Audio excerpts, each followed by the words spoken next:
नमस्कार दोस्तों, कैसे हैं आप सब। एक बार फिर स्वागत है आप सबका आपके अपने चैनल स्पर्श क्लासेस में। दोस्तों, मैं आप सबके सामने आज के इस वीडियो में लेकर आई हूँ ADDI model of instructional design, अनुदेशनात्मक डिज़ाइन का ADDI मॉडल। ठीक है, मोस्ट इंपॉर्टेंट टॉपिक है आपका इंक्लूसिव एजुकेशन के पॉइंट ऑफ व्यू से। आपका जो बीएड एग्जाम 2020 है, इसके पॉइंट ऑफ व्यू से मोस्ट इंपॉर्टेंट आपका क्वेश्चन है। इसको ज़रूर पूरे की पूरी वीडियोस को ज़रूर देखिएगा, बीच में स्किप मत कीजिएगा। आज हम इस मॉडल के बारे में बात करेंगे। ISD क्या होता है, इंस्ट्रक्शनल डिज़ाइन क्या होता है, ID भी हम इसको कह सकते हैं, ISD भी इसको कह सकते हैं। ठीक है, इसके बारे में हम ऑलरेडी, इसका इंट्रोडक्शन हम ऑलरेडी कवर कर चुके हैं। जिन्होंने वो वीडियो नहीं देखी है, उनका लिंक प्लेलिस्ट में मिल जाएगा। उनके लिए वीडियो का पूरी प्लेलिस्ट का लिंक, इंक्लूसिव एजुकेशन की एक अलग प्लेलिस्ट बनाई हुई है, उसका लिंक वीडियो को डिस्क्रिप्शन में मिल जाएगा, वहां जाकर आप देख सकते हैं। तो चलिए ज़्यादा समय न लेते हुए शुरू करेंगे आज की इस वीडियो को। दोस्तों, आज का टॉपिक हमारा है ADDI मॉडल। ठीक है, ये इसी तरह से शॉर्ट फॉर्म में याद किया जाता है। लोगों में पूरा का पूरा नाम जो बहुत बड़ा हो जाता है, इसी तरह शॉर्ट में ही हम इसको रखते हैं। पूरा नाम अगर हम कहें तो ये जो स्टेप्स होते हैं इस मॉडल के, उसके नाम पर ये पड़ा हुआ है। जैसे अभी हम आगे देखेंगे, उसके बाद आपको इसकी फॉर्म भी जो है, फुल फॉर्म भी हम इसको बताएंगे। This model was first created for the US military during the 1970 by Florida State University. ये जो मॉडल है आपका सबसे पहले US मिलिट्री के लिए बनाया गया था 1917 में।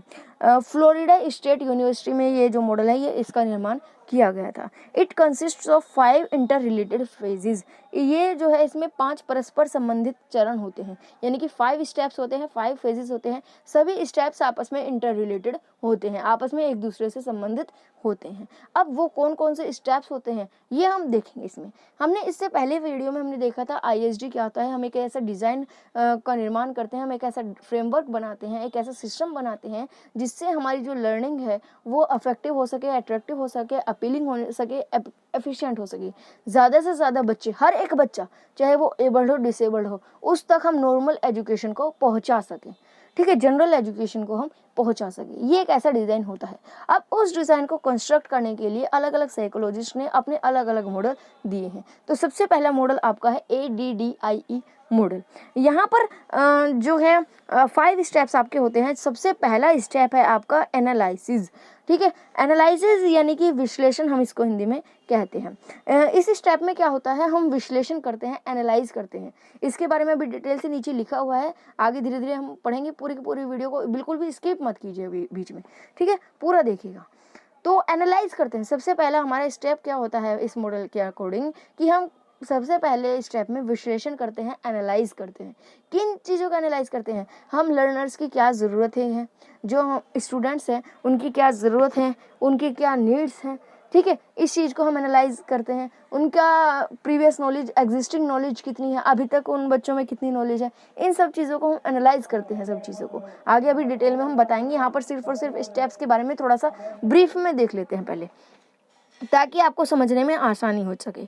इसके बाद सबसे पहले जब हम एनालाइज कर लेते हैं, विश्लेषण करते लेते हैं आसपास की सभी चीज़ों को, जो जो चीज़ें हमें चाहिए होती है, उसके बाद जो हमने विश्लेषण किया है, उसके बाद जो हमारे सामने थ्योरीज आई है, जो रिजल्ट आया है, उसके बेस पर हम अपना डिज़ाइन बनाते हैं। ठीक है, यानी कि अपना जो मॉडल है, जो इंस्ट्रक्शनल डिज़ाइन है, वो सिस्टम हम अपना बनाते हैं।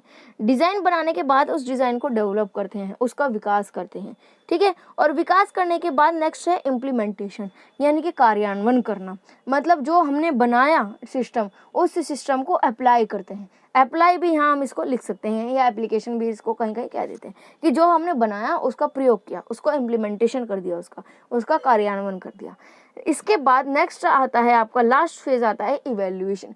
जब हमने कोई चीज़ एनालाइज की है, किसी चीज़ के बारे में विश्लेषण किया है, फिर उसका विश्लेषण से जो भी रिजल्ट प्राप्त हुए हैं, उससे हमने अपना डिज़ाइन क्रिएट किया है, डिज़ाइन को डेवलप किया है, डेवलप करे डिज़ाइन को हमने कार्यान्वयन कर दिया, इम्प्लीमेंटेशन कर दिया। उसके बाद जो हमने इम्प्लीमेंटेशन कर दिया, उसके बाद जो रिजल्ट हमें मिले उसको हम इवेल्युएट करते हैं कि हमने अपने ऑब्जेक्टिव जो रखे थे उनको कहाँ तक प्राप्त किया है।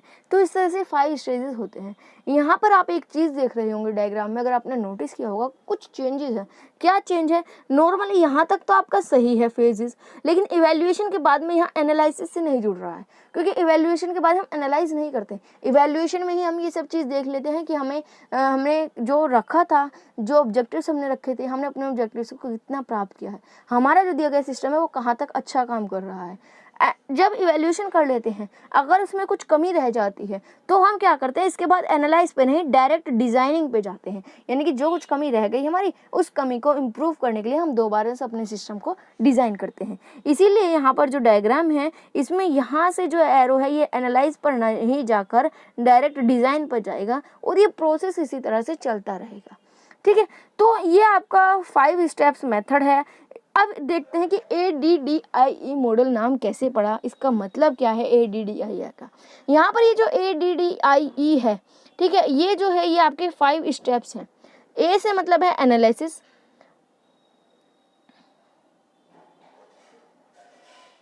A से आपका मतलब है एनालिसिस से, D से आपका मतलब है डिज़ाइन, और सेकंड D से आपका मतलब है डेवलपमेंट, E से आपका मतलब है, I से आपका मतलब है इम्प्लीमेंटेशन, और E से आपका मतलब है इवेल्यूएशन।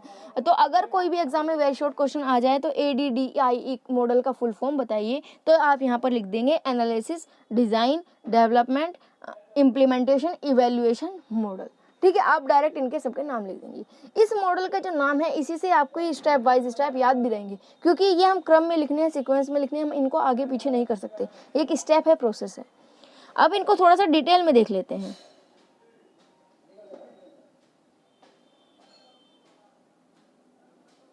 यहाँ पर आप देख सकते हैं सबसे पहले स्टेप में हमें एनालाइज करना होता है, विश्लेषण करना होता है। तो नीचे आप देख सकते हैं हमें क्या क्या चीज़ों का विश्लेषण करते हैं, किन किन चीज़ों को एनालाइज करते हैं। फर्स्ट है इंस्ट्रक्शनल गोल। हम जो सिस्टम बना रहे हैं, हम जो अनुदेशनात्मक सिस्टम बना रहे हैं, उसका उद्देश्य क्या है, अनुदेशन का क्या उद्देश्य है हमारा, वो हम सबसे पहले देखते हैं, एनालाइज करते हैं। Success matrix and overall objectives. Success matrix क्या है, सफलता का क्या मैट्रिक्स है, इसको एनालाइज करते हैं।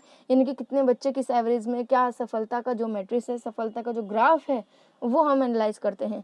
ओवरऑल ऑब्जेक्टिव, हमारे ओवरऑल ऑब्जेक्टिव एक साथ हमारे क्या हैं, समग्र उद्देश्य हमारे क्या क्या हैं, वो हम एनालाइज करते हैं। Information regarding the learners, learners के रिगार्डिंग, लर्नर से रिलेटेड हम कुछ इन्फॉर्मेशन को इकट्ठा करते हैं। कौन कौन सी इन्फॉर्मेशन, लर्नर्स यानी कि स्टूडेंट्स, कैसी इन्फॉर्मेशन, जैसे कि लर्निंग एनवायरनमेंट क्या है बच्चे का, जो हमारा सामने स्टूडेंट्स है जिसके लिए हम इस सिस्टम को क्रिएट कर रहे हैं, इस डिज़ाइन को बना रहे हैं, उस बच्चे का लर्निंग एनवायरनमेंट क्या है, उस बच्चे की प्रेफरेंस क्या है, डेमोग्राफिक क्या है, यानी कि कहाँ से वो रिलेट करता है, एग्जिस्टिंग नॉलेज क्या है उस बच्चे में स्किल क्या है। यहाँ पे सिर्फ मैं एक बच्चे का एग्जांपल ले रही हूँ, लेकिन यहाँ पर जिस भी बच्चे के जितने भी बच्चे होते हैं, मान लीजिए जो आपकी NPE है, ठीक है, ये नेशनल पॉलिसी है, नेशनल एजुकेशन पॉलिसी है, ये सब चीज़ों को ध्यान में रखकर बनाई गई है। अब ये चीज़ एकदम तो नहीं बना ली कि हाँ एकदम से रूल बना दिए, इन सब चीज़ों को बनाने के लिए पूरा प्रोसेस लगा है। तो अगर हम इस मॉडल के अकॉर्डिंग देखें तो इस मॉडल के अकॉर्डिंग कैसे बनी होगी, अगर हम थोड़ा सा आइडिया लगाएं तो सबसे पहले जो बनाने वाली जो कमेटी थी, उन कमेटी के जो सदस्य थे, उन्होंने इन सब चीज़ों के बारे में चर्चा की होगी, इन सब चीज़ों के बारे में विश्लेषण किया होगा कि हमारे जो स्टूडेंट्स हैं, जो हमारे देश की जो भी जितने छात्र हैं बच्चे, उनकी क्या ज़रूरत है, ठीक है, वो बच्चे, उनकी प्रेजेंट एग्जिस्टिंग नॉलेज क्या है, उनकी स्किल क्या है फिलहाल। क्योंकि देखिए हम जो देश के जो बड़े बड़े जो कमेटी के सदस्य हैं, वो जानते हैं कि हमारे देश में अभी तक क्या एजुकेशन सिस्टम है और उस एजुकेशन सिस्टम ने हमारे देश के बच्चों को क्या दिया है, हमारे देश के बच्चे किसी स्किल में है कि नहीं है, उनको कोई स्किल हो सकती है कि नहीं हो सकती। अभी तक का जो एजुकेशन सिस्टम है उसको देखकर हम पता लगा सकते हैं कि 12th तक तो बच्चे में कोई स्किल होती ही नहीं है, ठीक है, स्किल पर ध्यान दिया ही नहीं जाता, सिर्फ और सिर्फ मेमोरी रोड पर ध्यान दिया जाता है कि सिर्फ रट लो, सिर्फ याद करो, सिर्फ मार्क्स ले आओ, इस पर ध्यान दिया जाता है। ठीक है, लर्निंग एनवायरनमेंट क्या है, प्रेफरेंस क्या है, तो इन सब चीज़ों को एनालाइज किया होगा। अब हर एक जगह के लिए अलग अलग पॉइंट्स दिए भी हैं उन्होंने कि भाई इस क्लास तक के बच्चों को ये मीडियम हो जाना चाहिए, इसके बाद हम ये वाला चीज़ पढ़ा दें, ठीक है, इस एरिया के बच्चों के लिए ये चीज़ होना चाहिए, डिसेबल्ड चिल्ड्रन के लिए उन्होंने अलग से पॉइंट दिया, यानी कि हर एक बच्चे को उन्होंने ध्यान में रखा हुआ है ऑलरेडी। तो सबसे पहले उन्होंने ये सब चीज़ें एनालाइज की होगी, विश्लेषण किया होगा इन सब चीज़ों का। उसके बाद सेकंड नंबर पर डिज़ाइन किया होगा, यानी कि जो जो उनके पास रिजल्ट आया एनालाइज के बाद उसके अकॉर्डिंग अपना प्रोग्राम डिज़ाइन किया होगा कि हाँ हम ऐसा करेंगे, ऐसी पॉलिसी हम ला सकते हैं। नेल डाउन्स यानी कि ध्यान दिया या कहें तो ये सब चीज़ों को नोटिस किया कि लर्निंग ऑब्जेक्टिव्स क्या होने चाहिए, इंस्ट्रक्शनल मेथड्स कौन कौन से होने चाहिए, यानी कि कौन कौन से टीचिंग मेथड्स यूज़ करने चाहिए, एक्टिविटीज़ क्या क्या करानी चाहिए, स्टोरी बोर्ड्स कैसे होने चाहिए, कंटेंट क्या होना चाहिए, लेसन्स क्या होने चाहिए, आउटलाइंस क्या होनी चाहिए, इन सब चीज़ों के बारे में डिज़ाइनिंग की। नेक्स्ट है डेवलपमेंट, यानी कि जो डिज़ाइन की उसको डेवलप किया, उसका विकास किया, जो सामग्री है साथ साथ जो कंटेंट है उसको लिखा, ठीक है, ग्राफिक्स, ऑडियोज, फोटोग्राफीज, ये सबको प्रोड्यूस भी किया गया, इनका निर्माण किया गया और इन सबको इकट्ठा किया गया। इम्प्लीमेंटेशन यानी कि कार्यान्वयन कर दिया। अब जैसे आप एनपीई बन गई, डेवलप भी हो गई, इसको इम्प्लीमेंटेशन पर छोड़ दिया, यानी कि कार्यान्वयन कर दिया, लागू कर दिया, अप्लाई कर दिया इसका। और लास्ट में हम इवैल्यूएशन, यानी कि मान लीजिए अब एनपीई लागू हो जाता है और 20-30 साल बाद इसका इवैल्यूएशन किया जाए।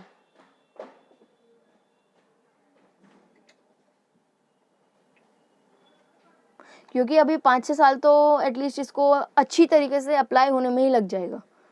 सभी नॉर्मलसी में आने के लिए इतना टाइम तो आराम से लग जाएगा। उसके 5-6 साल बाद अगर हम उसका इवैल्यूएशन करें कि हाँ हमारी जो एनपीई हमने रखी थी वो कहाँ तक पहुँची, जो हमने सोचा था क्या वो चीज़ हो रही है कि नहीं हो रही, तो इस मॉडल के अकॉर्डिंग इस तरह से हो सकता है। इसी तरह से और मॉडल्स हमारे होते हैं, अलग अलग मॉडल्स हमारे हैं, ब्लूम टैक्सोनॉमी है हमारा, 9 स्टेप्स ऑफ इंस्ट्रक्शन है। तो इस तरह से हम ये मॉडल जो है क्या है, शॉर्ट क्वेश्चन में भी आ सकते हैं, आपके वेरी शॉर्ट क्वेश्चन में भी आ सकते हैं। वेरी शॉर्ट क्वेश्चन में आपको सिर्फ स्टेप्स लिखने होंगे, शॉर्ट क्वेश्चन में आपको इन स्टेप्स को थोड़ा सा एक्सप्लेन कर देना है, और लॉन्ग में आप पूरा डायग्राम भी बनाएंगे, इनको अच्छी तरीके से लिखेंगे भी, इनको एक्सप्लेनेशन भी बिल्कुल डिटेल में करेंगे। ठीक है, तो वीडियो अगर आपको पसंद आई हो तो लाइक ज़रूर कीजिए, शेयर कीजिए अपने दोस्तों के साथ आगे ज़्यादा से ज़्यादा इसको, और अगर आप इसी तरह के और वीडियोज़ को पाना चाहते हैं तो चैनल को सब्सक्राइब कर बेल आइकन को प्रेस जरूर कर लीजिएगा। आज के लिए बस इतना ही, मिलेंगे आने वाली वीडियो में। आज के लिए धन्यवाद।